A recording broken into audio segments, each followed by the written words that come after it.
वारिस शाह होरां दे कलाम तो अपनी गल का मुड़ बनना वा। पहली गल तो कि मैनू बड़ा सुख मिलता पाया, बड़ा मान मानना पाया तुहाडे नाल गल साझी करके कि पंजाबी के नाँ से पीर वारिस शाह के नाँ से उन्होंने सियासी समाजी मजहबी दीनी ते लिसानी अफकार के उत्ते इन्ने सारे लोगों का इकट्ठिया हो जाना, पंजाबी नाल प्यार करने वाले, धरती नाल प्यार करने वाले, अपनी माँ बोली नाल प्यार करने वाले, एक बड़े मान वाली गल है। नहीं तो गल है कि बाजवा साहब गल कर सकते बंदा पूरा लभदा ही नहीं। साढ़े सामने 6-7-8 फुट का बंदा खलोता होंदा है ते जदों बोलन लगने गल करन लगने बंदे दी अपनी जात नाल जुड़त ही कोई नहीं हुंदी ते बंदे उसे दी अपनी जात नाल जुड़त होंदी है जिहदी धरती नाल जुड़त होवे, जुबान नाल जुड़त होवे, अदब नाल जुड़िया होवे, किसे थां ते ओहदी सांझ होवे, ओहदी कोई जुड़त रखदा होवे। नहीं तो बंदा 7-8 फुट का होंदा है, 6 फुट का होंदा है, 5 फुट का होंदा है, पता नहीं। तो जो गल करने ना इखलाकी कदर होंगे ने, ना समाजियात होंगी है, ना अपनी तारीख का पता होंदा है, ना अपनी वसों, ना अपनी रहतल, किसी चीज़ नाल नहीं जुड़िया होंदा। वारिस शाह के जो अफकार पढ़िए जिन्हों की अज असीं इस हवाले नाल गल कर रहे हैं, तो वारिस शाह ने सब तो पहला इंसान को मजहब नाल जोड़िया ते आख्या वारिस शाह नमाज का कर्ज वड्डा सिरों लाओ दिलबरा वास्ता है। यानी कि एक ऐसी समाजियात दी जिहदी एक पूरी रहतल सी, पूरी तहजीब सी।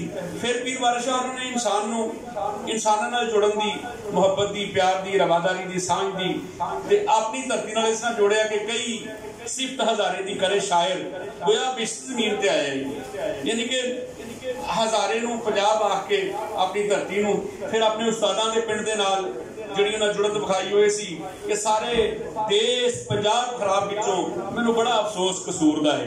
पीर वारिस शाह होरां दे जिहड़े उस्ताद सन कसूर दे सन, गुलाम मुर्तज़ा कसूरी साहब जदों उत्थे पढ़न गए, लुटमार का दौर सी, खिच खरूज सी, आए दिन अहमद शाह अब्दाली दे कईयां दे हमले होंदे रहिंदे सन। उस वेले एक मुहावरा बनया खादा पीता लाए दा ते बाकी अहमद शाह दा। ते जदों कसूर उजड़ गया तो वारिस शाह ने उदों ये किस्सा लिखिया कि सारे देश पंजाब खराब विचों मैनूं बड़ा अफसोस कसूर दा है।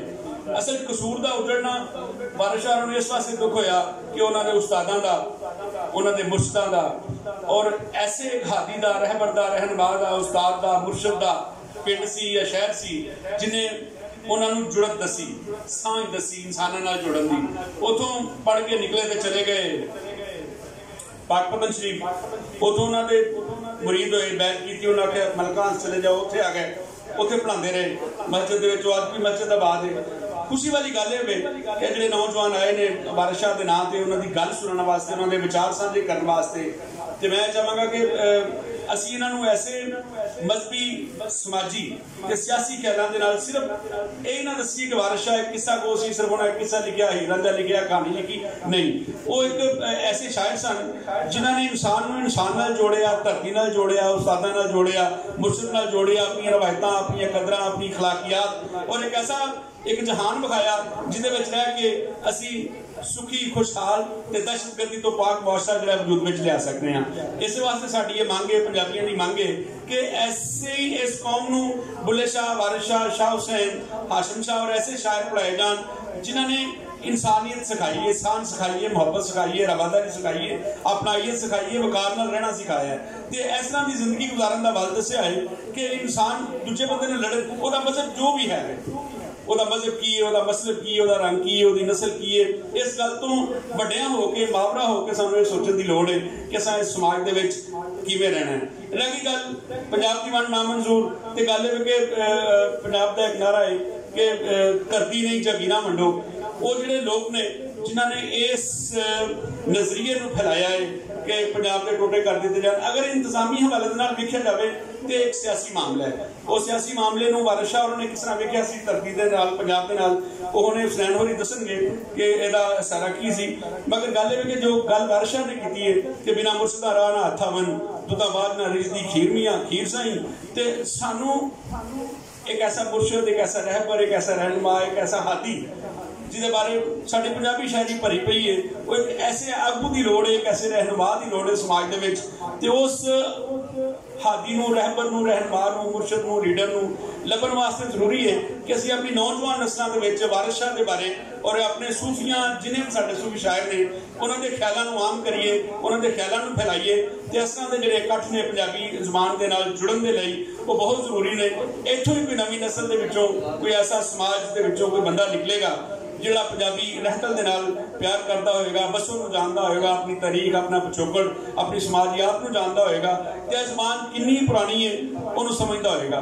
मैं CSS क्लासां नूं पढ़ाना वा, जिहड़े बच्चे SP, DSP, ASP वगैरह बच्चों नूं दसदे, सीनियर लोग तो सारे जानते हैं, AC कमिश्नर ये जिहड़े बनते हैं उन्हां नूं पढ़ाउण लगियां ਤੁਹਾਨੂੰ ਜਿਹੜੇ ਨਵੇਂ FA ਪਾਰਟ 1 2 BA ਦੇ MA ਦੇ ਇਹਨਾਂ ਨੂੰ ਪੜ੍ਹਾਉਣ ਲੱਗਿਆ ਕੋਈ ਮੁਸ਼ਕਲ ਪੇਸ਼ ਨਹੀਂ ਹੁੰਦੀ। ਉਹਨਾਂ ਲੋਕਾਂ ਨੂੰ ਪੜ੍ਹਾਉਣ ਲੱਗਿਆ ਜਿਹੜੇ ਜਿਨ੍ਹਾਂ ਨੇ ਜ਼ਿੰਦਗੀ 'ਚ ਕਦੀ ਪੰਜਾਬੀ ਨਹੀਂ ਪੜ੍ਹੀ ਹੁੰਦੀ, ਅੰਗਰੇਜ਼ੀ ਸਕੂਲਾਂ ਦੇ ਪੜ੍ਹੇ ਹੁੰਦੇ ਨੇ, ਉਹਨਾਂ ਨੂੰ ਪੜ੍ਹਾਉਣ ਲੱਗਿਆ ਬੜੀ ਔਖਤ ਪੇਸ਼ ਆਉਂਦੀ ਹੈ। ਮਗਰ ਫਿਰ ਵੀ ਅੱਲਾ ਦਾ ਸ਼ੁਕਰ ਹੈ ਕਿ ਉਹਨਾਂ ਨੂੰ ਇਸ ਤਰ੍ਹਾਂ ਪੜ੍ਹਾਈਦਾ कि सिर्फ वो 80-85 नंबर लैके CSS का PMS का इम्तिहान ही ना पास करन, बल्कि उन्होंने एक महीने के इस तरह तैयार करीदा, इस तरह पढ़ाईदा कि उन्होंने पंजाबी जबान बोलने लगे शर्म महसूस ना हो। अल्लाह का शुक्र है कि जिन्हें भी हजे तक पढ़े वो इस गल का मान करते हैं कि असी जो पढ़ के आए हैं सानू हुण पंजाबी बोलने लगे हाँ मुश्किल पेश नहीं होती। तो मैं अपने इस नौजवान नस्ल अगे अपने भरावां नूं, अपने बच्चों को यही कहांगा कि पंजाबी जबान बोलने लगे किधरे भी शर्म महसूस ना करो। तुहाडी अपनी धरती है, अपना शहर है, तुसी पंजाबी हो, तुसी पंजाबी बोलो।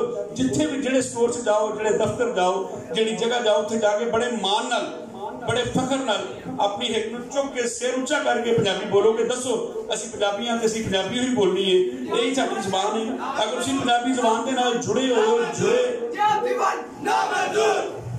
जी जी बहुत शुक्रिया। पंजाब इंशाअल्लाह जे तुसीं जिंदे वास्ते रहे असीं रहे ते एक सियासी मसले तो हट के पंजाब जिहड़ी ओहदी वंड नहीं होएगी। सिर्फ गल ये करनी है कि पंजाबी नाल जुड़न तो मुराद है अपनी रहतल नाल जुड़ो।